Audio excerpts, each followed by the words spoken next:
নম্বর আমল পেয়ে গেলাম, চাঁদ দেখব। রমজানের প্রথম রাতের যে চাঁদটা ওইটা আমরা দেখব, এটা হলো আমাদের প্রথম করণীয়। দ্বিতীয় করণীয় হলো চাঁদ দেখে আমরা দোয়া করব।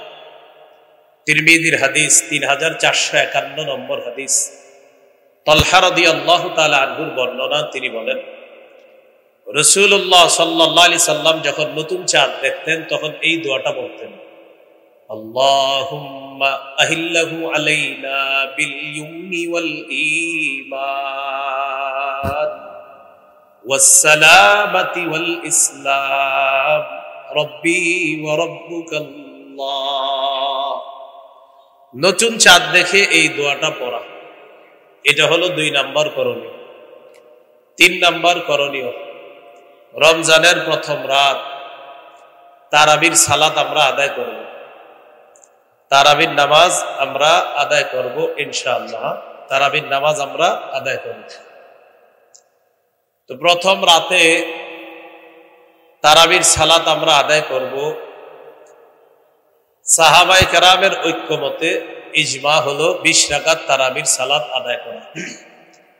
তো ইনশাআল্লাহ আমরা ধীরস্থির ভাবে 20 রাকাত তারাবির সালাত আদায় করব ইনশাআল্লাহ।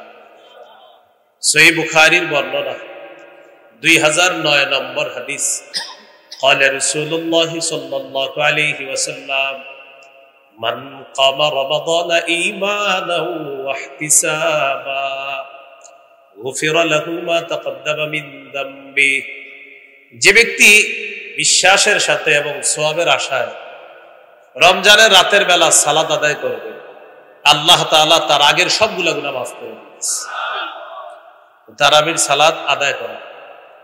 4 নম্বর করণীয়, তারাবিতে কোরআন তেলাওয়াত করা, খতম পড়ার চেষ্টা করা, কমপক্ষে 1 খতম, বেশি পারলে আরো ভালো। খতম তারাবি সম্ভব না হলে যেই সূরাগুলা পারে যারা, ওই সূরা দিয়ে তারাবির সালাত আদায় করা। 21 নম্বর পারা শুরু হয়েছে সূরা আনকাবুতের 45 নম্বর আয়াতের মাধ্যমে। আল্লাহ তাআলা বলেন, উতলু মা উহিয়া ইলাইকা মিনাল কিতাব। কিতাবের যে ওহী আপনার কাছে আসে, কোরআনের যে ওহী আপনার কাছে আসে, এটা আপনি তেলাওয়াত করেন। প্রিয় মুসলমান ভাইয়েরা, 3টা অভ্যাস মৃত্যু পর্যন্ত আমরা প্রতিনিয়ত ধরে রাখার চেষ্টা করব ইনশাআল্লাহ। কয়টা অভ্যাস? 1 নম্বর তেলাওয়াত, 2 নম্বর গুরুত্ব সহকারে 5 ওয়াক্ত নামাজ, 3 নম্বর সাধ্য অনুযায়ী দান সদকা। সূরা ফাতিরের 29 নম্বর আয়াত, 22 পারা 16 নম্বর পৃষ্ঠার একদম শেষ আয়াত। আল্লাহ তাআলা বলেন, ইন্নাল্লাযীনা ইয়াতলুনা কিতাবাল্লাহ ওয়া আকামুস সালাতা ওয়া আনফাকু মিম্মা রাযাকনাহুম সিররাও ওয়া আলানিয়াতান ইয়ারজুনা তিজারাতান লান তাবুর। নিশ্চয়ই যারা আল্লাহর কিতাব তেলাওয়াত করে, ওয়া আকামুস সালাহ, যারা নামাজ কায়েম করে, ওয়া আনফাকু মিম্মা রাযাকনাহুম সিররাও ওয়া আলানিয়া, যারা আমার দেয়া রিজিক থেকে গোপনে প্রকাশ্যে দান করে, ইয়ারজুনা তিজারাতান লান তাবুর। আল্লাহ তাআলা বলেন, তারা এমন ব্যবসার কামনা করে যে ব্যবসা কখনো ধ্বংস হবে না, লাভ আর লাভ। এই 3টা আমল নারী পুরুষ যারা সন্তান আদি তাদেরকেও শিখিয়ে দেওয়া। নিয়মিত তেলাওয়াত, 5 ওয়াক্ত নামাজ, নিয়মিত দান সদকা, 2 টাকা হলেও সদকা করা নিয়মিত। আল্লাহ তাআলা তৌফিক দান করেন। তো রমজানে 4 নম্বর করণীয় কোরআন তেলাওয়াত করা। রমজান তো কোরআন নাজিলের মাস। সূরা বাকারার 185 নম্বর আয়াত, 2 পারার 7 নম্বর পৃষ্ঠার শুরু হয়েছে যে আয়াতের মাধ্যমে আল্লাহ বলেন, শাহরু রমাদানাল্লাযী উনজিলা ফীহিল কুরআন। রমজান মাস যেই মাসে কোরআন নাজিল করা হয়েছে, এটা কোরআন নাজিলের মাস। সহিহ বুখারীর বর্ণনা 1902 নম্বর হাদিস, 1902। এই হাদিসের মধ্যে আছে, কানা জিবরিল আলাইহিস সালাতু ওয়াস সালাম ইয়ালকাহু কুল্লা লাইলাতিন ফি রমাদান। ইয়ারিদু আলাইহিন নবী সাল্লাল্লাহু আলাইহি ওয়াসাল্লাম আল কুরআন। রমজান মাসে জিবরিল আলাইহিস সালাতু ওয়াস সালাম প্রতি রাতে নবীজির সাথে সাক্ষাৎ করতেন, আর নবীজি জিবরিল আমিনকে কোরআন প্রতিদিন জিবরিলকে শোনাইতেন। তো রমজান মাস কোরআন নাজিলের মাস, বেশি থেকে বেশি কোরআন তেলাওয়াত করার চেষ্টা করুন, আল্লাহ তৌফিক দান করেন। সহিহ বুখারীর বর্ণনা 5011 নম্বর হাদিস, বারা ইবনে আযিব রাদিয়াল্লাহু তাআলা আনহুর বর্ণনা, তিনি বলেন কানা রাজুলুন ইয়াকরাউ সূরাতাল কাহফি, এক সাহাবী রাতের বেলা সূরা কাহফ তেলাওয়াত করতেছিল। ফাতাগাশশাতহু সাহাবা, আকাশের মেঘখণ্ড তার বাড়ির উপরে এসে উপস্থিত হয়ে গেছে মেঘ। ওয়া ইলা জানিবিহি হিসানুন মারবুতুন বিশাতানাইন, তার পাশে একটা ঘোড়া বাঁধা রশি দিয়ে তিনি কোরআন তেলাওয়াত করেন। ফাজাআলা ফারাসুহু ইয়ানফিরু, তার ঘোড়াটা লাফায়, তিনি তেলাওয়াত করে ঘোড়া লাফায়। তেলাওয়াত বন্ধ করে দিলেন, মেঘখণ্ডটা শূন্যে বিলীন হয়ে গেল। সহিহ মুসলিমে আছে আরজা ফিল জাওয়ি, মেঘখণ্ডটা শূন্যে বিলীন হয়ে গেছে। সাহাবী পরের দিন রাসূল সাল্লাল্লাহু আলাইহি সাল্লামের কাছে আসছে। আরজা এটা বুখারীতে না, আরজা ফিল জাওয়ি এটা মুসলিমে, আর বুখারীরটা হলো এটা। তো নবীজির সাহাবী নবীজির কাছে গেলেন, যাওয়ার পর গত রাতের ঘটনাটা শুনাইলেন, হুজুর এমন এমন ঘটনা। فقال رسول الله صلى الله عليه وسلم تلك السكينة تنزلت بالقرآن, কোরআন পড়লে সাকিনা নাজিল হয়, প্রশান্তি নাজিল হয়। গত রাতে প্রশান্তি নাজিল তো হয়েছে, আল্লাহ তোমাকে সরাসরি দেখার ব্যবস্থা করেছে। এটা ছিল প্রশান্তি, সাকিনা। আর সহিহ মুসলিমে আসছে মেঘখণ্ডের ভিতরে ছিল আমসালুস সুরুজ, এই ছোট ছোট বাতির মতো ছিল এটার ভিতরে। নবীজি বললেন যে বাতিগুলা দেখলা, তিলকাল মালাইকাতু তাসতামিউ লাক, এরা ছিল আল্লাহর ফেরেশতা, তোমার কোরআন তেলাওয়াত শোনার জন্য তারা দুনিয়াতে চলে এসেছে তোমার তেলাওয়াত শোনার। তাহলে 4 নাম্বার কোরআন তেলাওয়াত করা, 3 নাম্বার তারাবির সালাত পড়া, 4 তারাবির সালাতে কোরআন পড়া, আর সালাতের বাহিরেও বেশি থেকে বেশি কোরআন পড়ার চেষ্টা করা। আল্লাহ তৌফিক দান করেন। তিরমিজির হাদিস 2909 নম্বর হাদিস, 2909, قال رسول الله صلى الله عليه وسلم خيركم من تعلم القرآن وعلمه। রাসূলুল্লাহ সাল্লাল্লাহু আলাইহি সাল্লাম বলেন, তোমাদের মধ্যে সর্বোত্তম ওই ব্যক্তি যে কোরআন শিখে অন্যকে শেখায়, যে কোরআন শিখে অন্যকে শেখায়। তিরমিজির হাদিস 2910 নম্বর হাদিস, 2910, قال رسول الله صلى الله عليه وسلم من قرأ حرفا من كتاب الله فله به حسنة والحسنة بعشر أمثالها। কেউ যদি কোরআনের একটি অক্ষর তেলাওয়াত করে, আল্লাহ তার আমলনামায় 10টি নেকি লিখবেন। দেখেন, আমরা এই হাদিসটি শোনার পর আজকে পর্যন্ত না হইলেও 100, 200, 300, 500 মাহফিলে সুবহানাল্লাহ বলছি যে কোরআনের এক অক্ষর পড়লে কয় নাকি। আজকের আগে শুনেছেন না এই কথা, কিন্তু পড়ছেন কয়জন কোরআন? এই যে কোরআন এক অক্ষর বললে 10 নাকি, সবাই সুবহানাল্লাহ বলি, কিন্তু পড়া ধরছেন কয়জন? মাশাআল্লাহ। আচ্ছা, যাই হোক, তাহলে আমরা ফজিলত শুনি, কিন্তু যেই কথাটা হুজুর বললেন যেটা করলে এটা করি না। হুজুর ওয়াজ করলেন যে ফজরের নামাজ যে ব্যক্তি জামাতে পড়বে, মান সাল্লাল গাদাতা ফি জামাআ, যে ব্যক্তি ফজর জামাতে পড়বে, ফাকান্নামা সাল্লাল লাইলা কুল্লা, সে যেন সারা রাত নামাজ পড়বে।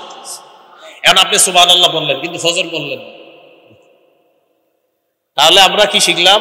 আমরা সুবহানাল্লাহ বলি, এটা অবশ্যই সওয়াব, যেই কাজটা করার কথা বলা হয় এটা আমরা ধরি না। কোরআন এক অক্ষর বললে 10 নেকি, মানে কি? মানে আমি পড়বো, পড়তে হবে। আল্লাহ আমাদের সকলকে কোরআন চর্চা আমরা যেন প্রতিনিয়ত করতে পারি, আল্লাহ তৌফিক দান করেন। এই হলো 4 নাম্বার করণীয়। 5 নাম্বার করণীয়, যেহেতু সাহরির সময় আল্লাহ আমাদেরকে উঠার তৌফিক দান করবে ইনশাআল্লাহ, সাহরির সময় উঠে আমরা 8 রাকাত তাহাজ্জুদ করব। কয় রাকাত? 8 রাকাত তাহাজ্জুদ রাসূলুল্লাহ সাল্লাল্লাহু আলাইহি সাল্লামের 12 মাসের আমল। নবীজি নিয়মিত 8 রাকাত তাহাজ্জুদ করতেন। তো যেহেতু আল্লাহ তাআলা রমজানে আমাদেরকে উঠিয়ে দিবেন, এজন্য আমরা 8 রাকাত তাহাজ্জুদ করব। তাহলে প্রথম রাতে সাহাবায়ে কেরামের ঐক্যমত ইজমা 20 রাকাত তারাবি পড়ব, তারাবি হলো শুধু রমজানের নামাজ, আর নবীজির 12 মাসের নামাজ হলো তাহাজ্জুদ 8 রাকাত। এটা যেহেতু সাহরির সময়, আজকে চাইলে আপনি আজকেও করেন, কিন্তু রমজানে যেহেতু আমরা উঠেই যাই, এই জন্য রমজানে সাহরির সময় উঠে আমরা 8 রাকাত তাহাজ্জুদ করব। আল্লাহ তৌফিক দান করেন। তিরমিজির হাদিস 2616 নম্বর হাদিস, লম্বা হাদিসের অংশ বিশেষ। মুআয ইবনে জাবাল রাদিয়াল্লাহু তাআলা আনহুকে রাসূলুল্লাহ সাল্লাল্লাহু আলাইহি সাল্লাম বললেন, আলা আদুল্লুকা আলা আবওয়াবিল খাইর। মুআয, আমি কি তোমাকে কল্যাণের দরজা সমূহের কথা বলবো না? তো রাসূলুল্লাহ সাল্লাল্লাহু আলাইহি সাল্লাম বললেন, কল্যাণের অনেক দরজা, এর মধ্যে অন্যতম কল্যাণের দরজা হলো 3টি। কয়টি? 1 নাম্বার আস-সাওমু জুন্নাহ, সিয়াম হলো কল্যাণের 1 নাম্বার দরজা। 2 নাম্বার আস-সাদাকা, সদকা। সদকা এমন একটা আমল, তুতফিউল খাতিআতা কামা ইউতফিউল মাউন নার। পানি যেমন আগুনকে নিভিয়ে দেয়, সদকা মানুষের গুনাহগুলা ধুয়ে মুছে সাফ করে। 3 নাম্বার ওয়াসালাতুর রাজুলি মিন জাওফিল লাইল, রাতের বেলা তাহাজ্জুদ নামাজ পড়া। রাতে কি পড়া? তাহাজ্জুদ নামাজ পড়া। তাহলে 3 নাম্বার তারাবি পড়া, 4 নাম্বার তেলাওয়াত করা, 5 নাম্বার তাহাজ্জুদ পড়া। তারাবি সাহাবায়ে কেরামের ঐক্যমতে 20 রাকাত তারাবি শুধু রমজানের আমল, আর 8 রাকাত তাহাজ্জুদ 12 মাসের আমল। চেষ্টা করব 12 মাস পড়ার জন্য, কিন্তু 12 মাস যেহেতু কর্মব্যস্ততার কারণে আমরা উঠতে পারি না, শরীর ক্লান্ত থাকে, তাই ফজরের সময় উঠি। রমজানে যেহেতু আমরা উঠবো সাহারি খাওয়ার জন্য, ইনশাআল্লাহ রমজানে সাহারির সময় 8 রাকাত তাহাজ্জুদ করার চেষ্টা করব। আল্লাহ তৌফিক দান করুন। 6 নাম্বার সাহারি খাবো। অনেকে পালোয়ানগিরি দেখায়, না আমি না খায় রোজা রাখবো। আপনার কি বলছে না খায় রোজা রাখবো? সাহারি খাবেন। সাহারি খাওয়া নবীজির সুন্নত, সাহাবায়ে কেরামের সুন্নত। সহিহ বুখারীর বর্ণনা 1921 নম্বর হাদিস, 1921। এই হাদিসের মধ্যে আছে, আন যায়েদ ইবনে সাবিত রাদিয়াল্লাহু তাআলা আনহু قال تسحرنا مع رسول الله صلى الله عليه وسلم। যায়েদ ইবনে সাবিত রাদিয়াল্লাহু তাআলা আনহু বলেন, আমরা রাসূলুল্লাহ সাল্লাল্লাহু আলাইহি সাল্লামের সাথে সাহরি খেয়েছি, অতএব আমরাও সাহরি খাবো ইনশাআল্লাহ। সহিহ বুখারীর 1923 নম্বর হাদিস, 1923। قال رسول الله صلى الله عليه وسلم تسحروا فإن في السحور بركتان। তোমরা সাহরি খাও, সাহরির মধ্যে বরকত আছে। সাহরিতে কি আছে? বরকত। সহিহ ইবনে ইব্বানের হাদিস, রাসূলুল্লাহ সাল্লাল্লাহু আলাইহি সাল্লাম বলেছেন, হালুম্মু ইলাল গাদাইল মুবারাক। এই তোমরা কোথায়? আসো আসো, বরকতপূর্ণ খাদ্যে অংশগ্রহণ করার জন্য আসো। সাহরির সময় এভাবে নবীজি ডেকেছেন। সহিহ ইবনে হিব্বানের বর্ণনা, হালুম্মু, এই আসো আসো, ইলাল গাদাইল মুবারাক, বরকতপূর্ণ খাদ্যে অংশগ্রহণ করার জন্য আসো, তোমরাও আসো।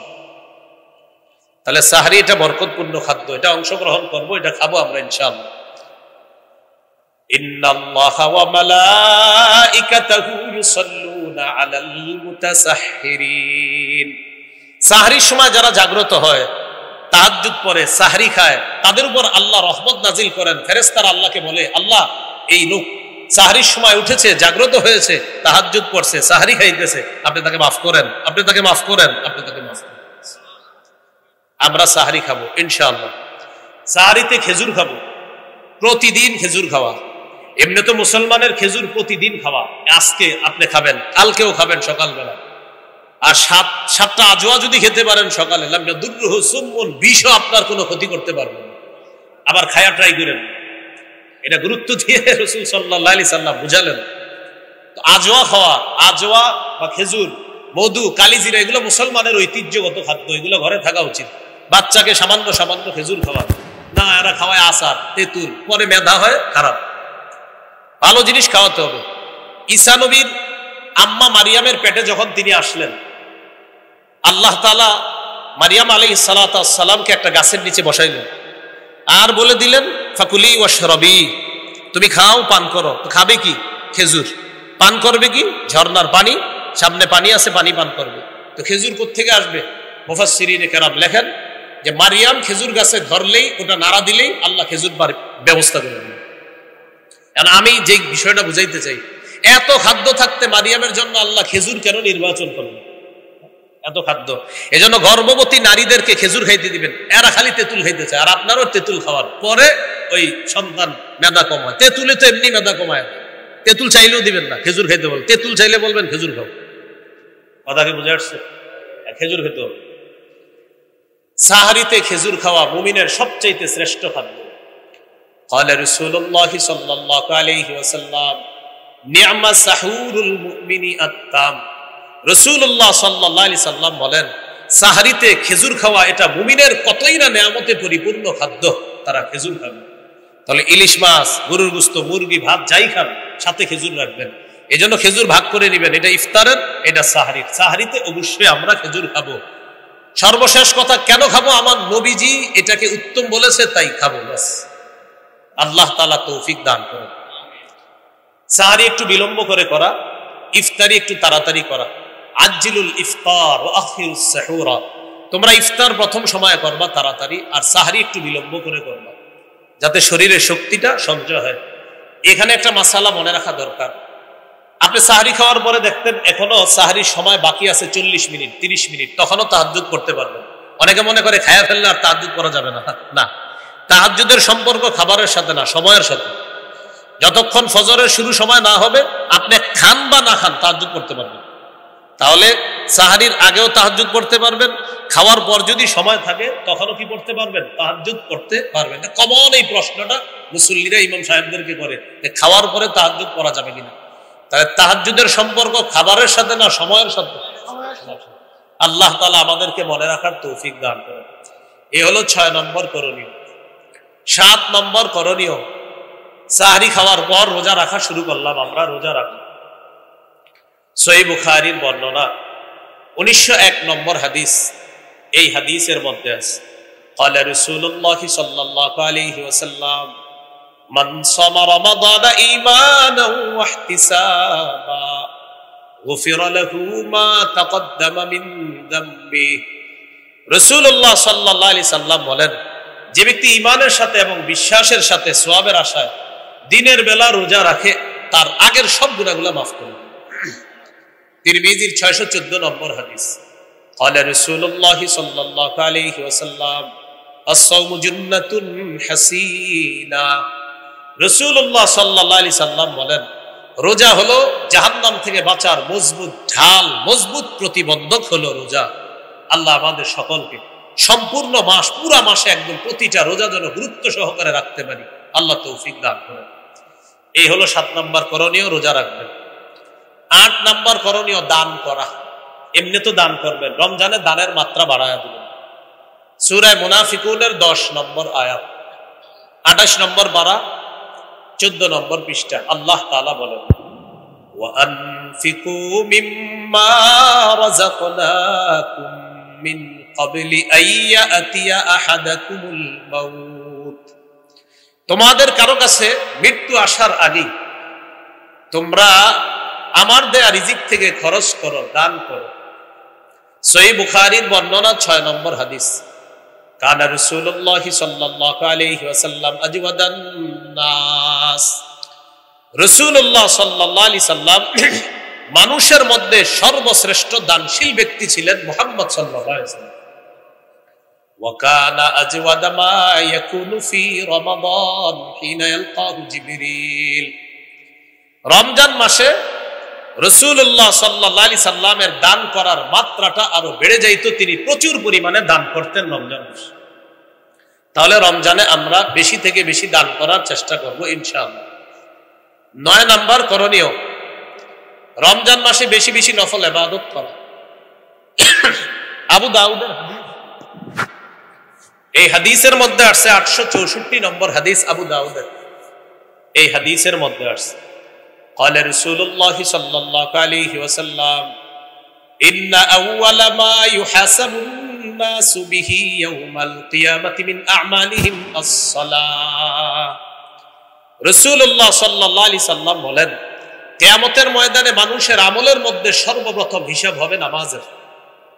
এক্ষেত্রে অনেকের একটা প্রশ্ন থাকে, এক হাদিসের মধ্যে আসছে কিয়ামতের ময়দানে সর্বপ্রথম হিসাব হবে রক্তের, আবার এই হাদিসের মধ্যে আসছে সর্বপ্রথম হিসাব হবে নামাজের। এটা আমার সাথে সাধারণ যারা আপনারা বললে মনে থাকবে, বলেন আল্লাহর হকের ক্ষেত্রে সর্বপ্রথম নামাজের হিসাব হবে। বান্দার হকের ক্ষেত্রে সর্বপ্রথম রক্তের হিসাব হবে।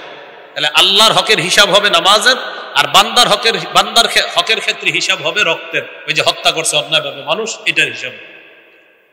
তো যখন হিসাব হবে ফাইন কানাত তাম্মা কুতিবাত তাম্মা, ফরজ ইবাদতগুলো যদি পরিপূর্ণ হয় তার আমল নামায় যে সওয়াবটা, এই সওয়াবটাও পরিপূর্ণ দেওয়া হয়। ফরজ ইবাদত পরিপূর্ণ, সওয়াব পরিপূর্ণ।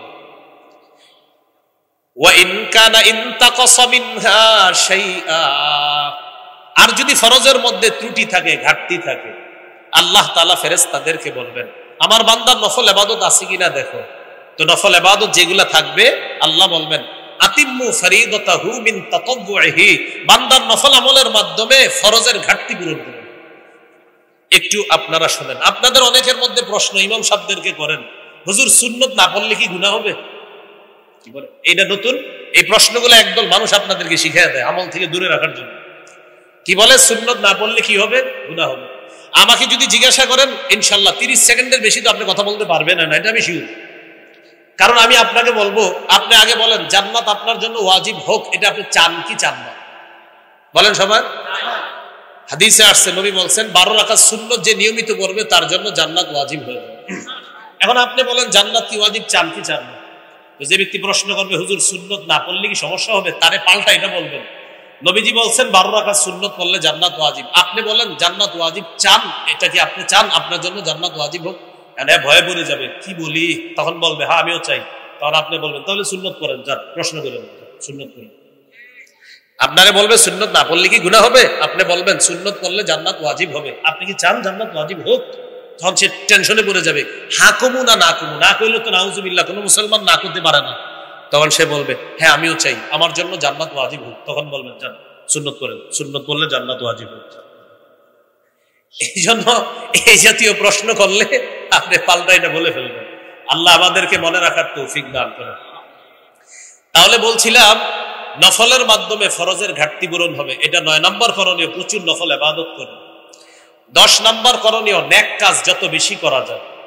সূরা তাগাবুনের 9 নম্বর আয়াতে আল্লাহ তাআলা বলেন ওয়া মাইয়ুমিন বিল্লাহি ওয়া ইয়ামাল সালিহা, যে ব্যক্তি আল্লাহকে বিশ্বাস করে আর নেক কাজ করে, ইউকাফির আনহু সাইয়্যাতিহি, আল্লাহ তার আগের সব গুনাহ মাফ করে দেন।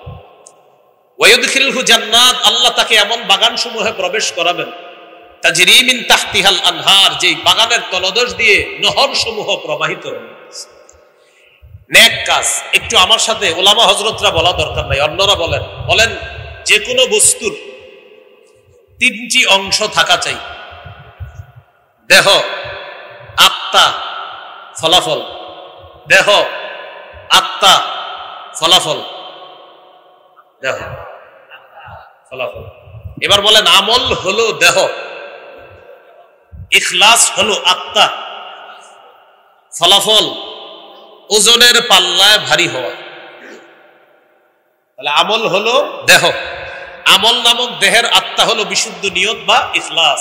এজন্য ইমাম বুখারী তার কিতাবের শুরু হাদিস আনছেন ইন্নামাল আমালু বিন্নিয়াত। এখানে তিনি দেহ আর আত্মার কথা বলছে শুরু হাদিসের মধ্যে। আমলের প্রতিদান বিশুদ্ধ নিয়তের সাথে। প্রথম হাদিসের মধ্যে আমল নামক দেহের কথা আনছেন ইমাম বুখারী, আবার আত্মার কথা আনছেন। সর্বশেষ হাদিস 7563 নম্বর হাদিস ফাথুল বারী অনুযায়ী সিরিয়ালটা, এই হাদিসে আনছে ইমাম বুখারী সাকিলাতান ফিল মিজান। প্রথম হাদিসে শিখাইলেন যে মানুষ শোনো, প্রথম হাদিসে তোমাদেরকে আমি শিক্ষা দিলাম আমল নামক দেহ, আর এই আমল নামক দেহের আত্মা অর্জন করবা বিশুদ্ধ নিয়ত আর ইখলাসের মাধ্যমে। যদি এটা অর্জন করতে পারো, সর্বশেষ হাদিস দিয়ে বুঝায় সাকিলাতান ফিল মিজান, তোমার আমল ইখলাসওয়ালা যদি হয়, এটা যদি একটু কমও হয় ওজনের পাল্লায় ভারী হবে। এই জন্য 3টে অংশ থাকা চাই: দেহ, আত্মা, ফলাফল। দেহ হলো আমল, আত্মা হলো ইখলাস, ফলাফল ওই ইখলাসওয়ালা আমল ওজনের পাল্লায় ভারী হয়ে যাবে। রমজানে বেশি থেকে বেশি নেক আমল করবো, বলি ইনশাআল্লাহ। আল্লাহকে সবাই দেখতে চাই তো ইনশাআল্লাহ। 2 শর্ত মৌলিক আল্লাহকে দেখা। কয় শর্ত? 2 শর্ত।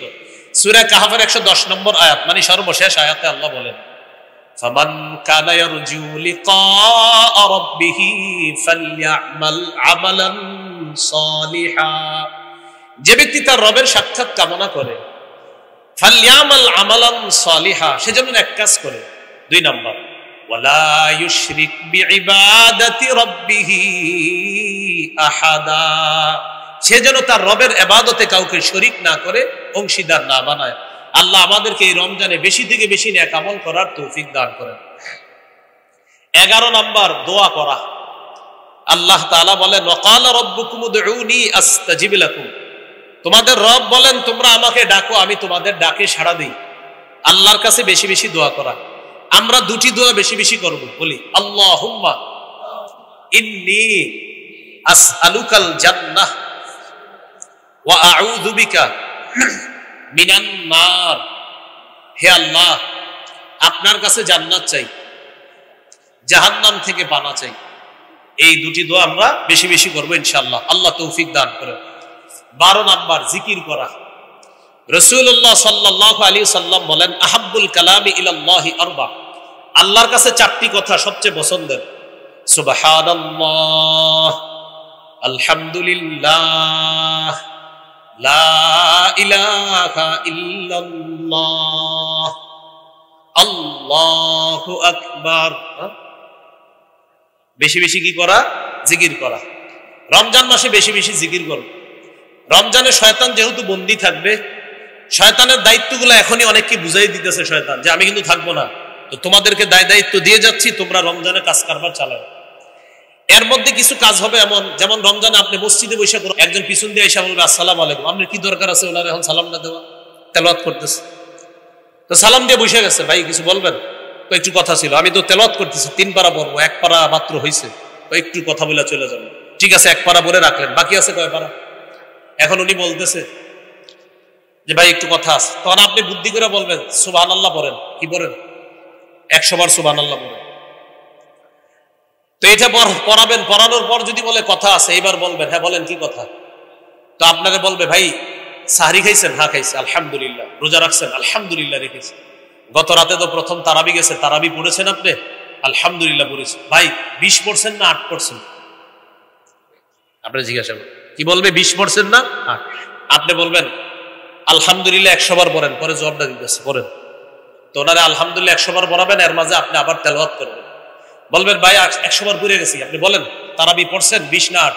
এবার বলবেন লা ইলাহা ইল্লাল্লাহ 100 বার পড়েন, পরে বলতেছে। আবার আপনি কিছু তেলাওয়াত করে নেবেন, এরপরে বলবে ভাই তাড়াতাড়ি 20 না 8? বলবেন আল্লাহু আকবার 100 বার পড়েন। পড়ার পর আবার বলবে 20 না 8? এবার বলবেন একটু কোরআনটা খুলে বলবেন, আপনি একটু তেলাওয়াত করেন আমিও করি। আপনার ইতিমধ্যে 3 পারা শেষ, শেষে বলবে ভাই 20 না 8? এবার বলবেন 20 ও 8। কি বলবেন? বলবে 20 8 মানে? বলবেন হ্যাঁ, তারাবি 20 রাকাত পড়েছি সাহাবায়ে কেরামের ঐক্যমতে, আর 8 রাকাত তাহাজ্জুদ পড়েছি সাহরির সময়। নবী 12 মাস পড়তেন, আমি 12 মাস পারি নাই, বাকি রমজানে সাহরির সময় উঠছি, তো এই জন্য 8 রাকাতও পড়ছি। তো 20ও পড়ছি 8ও পড়ছি। এটা বলার পরে বললেন তো এতক্ষণ বসা রাখলেন কেন? আপনি বলবেন ওই যে ইবাদত গুলা করাইছি। পড়েন নাই কোনটা? বলবেন করি নাই যেটা, সেটা হলো ঝগড়া, ওটা আমি করি নাই, যান চলে যান, আসসালামু আলাইকুম। তাহলে আপনাকে বলবে 20 না 8? আপনি বলবেন সুবহানাল্লাহ পড়েন, জবাব দিচ্ছি। সর্বশেষ বলে দিবেন 20ও পড়ছি 8ও পড়ছি। আরে ভাই 20 8 মানে? বলবেন 20 সাহাবায়ে কেরামের ঐক্যমতে বললাম, আর 8 নবী 12 মাস তাহাজ্জুদ সালাত পড়তেন 8 রাকাত, আমি 12 মাস চেষ্টা করি, পারি না, কিন্তু সাহরির সময় উঠি, তো এই জন্য 8 রাকাত তাহাজ্জুদ পড়ছি। টেনশনে পড়ে যাবে কোনটা যাবে, 8ও পড়ছেন 20ও পড়ছেন, 8 ছিল নিয়ত করে 2 ঘন্টা আপনার জ্বালাবে, কিন্তু আর পারেন। আমি কিন্তু বলি নাই কে জ্বালাবে। এখন যদি কেউ কারো গায়ে নেন যে হুজুর আপনি কাকে বললেন, যদি মনে করেন আপনারই অভ্যাস আছে, তো ওয়াজটা আপনাকেই করছি। এখানে যদি কেউ থাকেন, সত্যি বলছি, এখানে এরকম কেউ থাকলে আপনাকেই ওয়াজটা করছি। আর যদি বলেন না এই অভ্যাস আমার মধ্যে নেই, তো আপনাকে দিয়ে ওয়াজ করা আমি আপনাকে করিও নেই। বেদাতের ওয়াজ করলে অনেকে বলে হুজুর কাকে বললেন? আমি কই বেদাতীদের। বেদাত কে? আমি বলি যে করে বেদাত। আরে যেটা কে, যেটাই তো সে। যে কে, যে বেদাত করে সে। আপনি করেন কিনা সেটা বলেন। যদি বলে না কি বলেন, তো আপনারে বলি নেই, আপনি সেজদা দেন কবরে না, আপনি বাৎসরিক একটু আর কি হালকা মাথা যোগে, তো ওয়াজ আপনারই করছে। এই জন্য অপরাধ আমাদের দেশের একটা নিয়ম, আপনি ওয়াজ করবেন, অপরাধ প্রত্যেকে নিজের গায়ে নেয়, তো যারা নেয় বলবেন তো মাশাআল্লাহ ওয়াজটা আপনারই করছে হুজুর আজকে, আল্লাহ ছেড়ে দেন, এই অপরাধ ছেড়ে দেন। আল্লাহ আমাদেরকে বুঝার তৌফিক দান করেন। তাহলে 20ও পড়ছি 8ও পড়ছি। 20 পড়ছি সাহাবায়ে কেরামের ঐক্যমতে তারাবি, 8 করেছি 12 মাসের আমল তাহাজ্জুদ, 12 মাস চেষ্টা করি, পারি না। রমজান আল্লাহ তৌফিক দিছে তাই করলাম। যেটা পড়ি নাই সেটা হলো ঝগড়া, এটা পারি না। আসসালামু আলাইকুম, চলে যান। এই হলো 12 নাম্বার জিকির করা। 13 নাম্বার ইফতার করা, সারাদিন রোজা রাখার পর ইফতার করবেন। 14 নাম্বার ইফতার করানো। 13 হলো ইফতার করা, 14 ইফতার করানো। ঢাকা শহরের মানুষ চিন্তা করে আমার প্রতিবেশী ধনী, ওনারে কি ইফতার পাঠাবো? না, ধনী প্রতিবেশীকে ইফতার পাঠাবেন। রোজাদারকে ইফতারের সওয়াব এটা কামাই করার জন্য ধনী প্রতিবেশীর বাসায়ও ইফতার পাঠাবেন। 15 নাম্বার ইফতারের সময় দোয়া করা। তিরমিজির হাদিস 3598 নম্বর হাদিস। রাসূলুল্লাহ সাল্লাল্লাহু আলাইহি সাল্লাম বলেন, সালাসাতুন লা তুরাদ্দু দাওয়াতুহুম, 3 ব্যক্তির দোয়া ফিরিয়ে দেওয়া হয় না।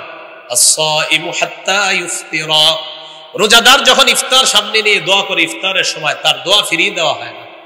2 নাম্বার ওয়াল ইমামুল আদিল, ন্যায়পরায়ণ পুরুষ শাসক। কি শাসক? কয়েকবার বলেন, ন্যায়পরায়ণ কি শাসক? ন্যায়পরায়ণ পুরুষ শাসকের দোয়া ফিরিয়ে দেওয়া হয় না। আল্লাহ যেন কিয়ামতের আগে আমাদের দেশে আর কোনো নারী শাসক না আনে।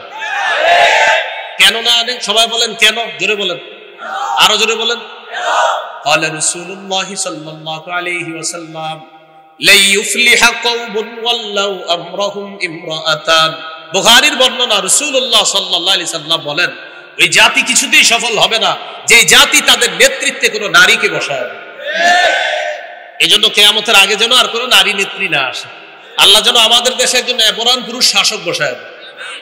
3 নাম্বার দাওয়াতুল মাজলুম, মাজলুমের দোয়া ফিরিয়ে দেওয়া হয় না। এই 3টি দোয়া ফিরিয়ে দেওয়া হয় না, এর মধ্যে একটা হলো রোজাদারের দোয়া। 16 নাম্বার করণীয় ইতিকাফ করা শেষ দশকে। 17 নাম্বার লাইলাতুল কদর তালাশ করা। দেখেন, যারা চান যে আমি লাইলাতুল কদর সহজে পেতে চাই, তা আপনার জন্য সহজ পথ হলো ইতিকাফ করা। তাহলে 16 নাম্বার ইতিকাফ। সহিহ বুখারীর বর্ণনা 2033 নম্বর হাদিস। উম্মুল মুমিনিন আয়েশা সিদ্দিকা রাদিয়াল্লাহু তাআলা আনহার বর্ণনা, তিনি বলেন, কানা রাসূলুল্লাহ সাল্লাল্লাহু আলাইহি ওয়াসাল্লাম ইয়াতাকিফু ফিল আশরিল আওয়াখির মিন রমাদান, রাসূলুল্লাহ সাল্লাল্লাহু আলাইহি সাল্লাম রমজানের শেষ দশকে ইতিকাফ করতেন। নবীজি সাল্লাল্লাহু আলাইহি সাল্লাম রমজানের শেষ দশকে ইতিকাফ করতেন। ইতিকাফ করা অবস্থায় আমরা লাইলাতুল কদর অবশ্যই পেয়ে যাব ইনশাআল্লাহ। এইজন্য লাইলাতুল কদর 17 নাম্বার, এটা তালাশ করা। 21, 25, 27, 29, 21, 23, 25, 27, 29 বেজর রাত্রিগুলোতে লাইলাতুল কদর তালাশ করব। বুখারীতে আব্দুল্লাহ ইবনে আব্বাস রাদিয়াল্লাহু তাআলা আনহুমার একটা বর্ণনা আছে, তিনি বলেন 24তম রজনীতেও লাইলাতুল কদর তালাশ করব। বুখারীতে আছে 24তম। তো এইজন্য যেহেতু নবীর একজন সাহাবীর বক্তব্য আছে, সমস্যা কি এক রাতে বেশি তালাশ করব, সমস্যা তো নাই, ইবাদত করলে তো সমস্যা নাই। তো 21, 23, 24, 25, 27, 29 সূরাতুল কদরের 3 নম্বর আয়াত, লাইলাতুল কদরি খায়রুম মিন আলফি শাহর, লাইলাতুল কদর 1000 মাসের চাইতে উত্তম। আর এই ব্যাপারে বুখারীর বর্ণনা, এই যে মাশাআল্লাহ আমাদের হাফেজে বুখারী, আল্লাহ তাকে কবুল করেন, তিনি একটি হাদিস পড়ছেন, সর্বশেষ যে হাদিসটা তিনি আজকে তেলাওয়াত করলেন, মাইয়াকুম লাইলাতুল কদরি ঈমানাও ওয়া ইহতিসাবা, যে ব্যক্তি লাইলাতুল কদরে জাগ্রত হবে ঈমানের সাথে এবং সওয়াবের আশায়, গফিরা লাহু মা তাকদ্দামা মিন যামবি, তার আগের সবগুলা গুনাহ মাফ করে দেওয়া। তাহলে 17 নাম্বার লাইলাতুল কদর তালাশ করা। 18 নাম্বার সদকাতুল ফিতর আদায় করা। এটা উলামায়ে কেরামের সাথে পরামর্শ করে আপনারা আদায় করে নেওয়ার চেষ্টা করবেন, আল্লাহ তৌফিক দান করেন। এই হলো আজকের আলোচনার প্রথম পার্ট। দ্বিতীয় পার্ট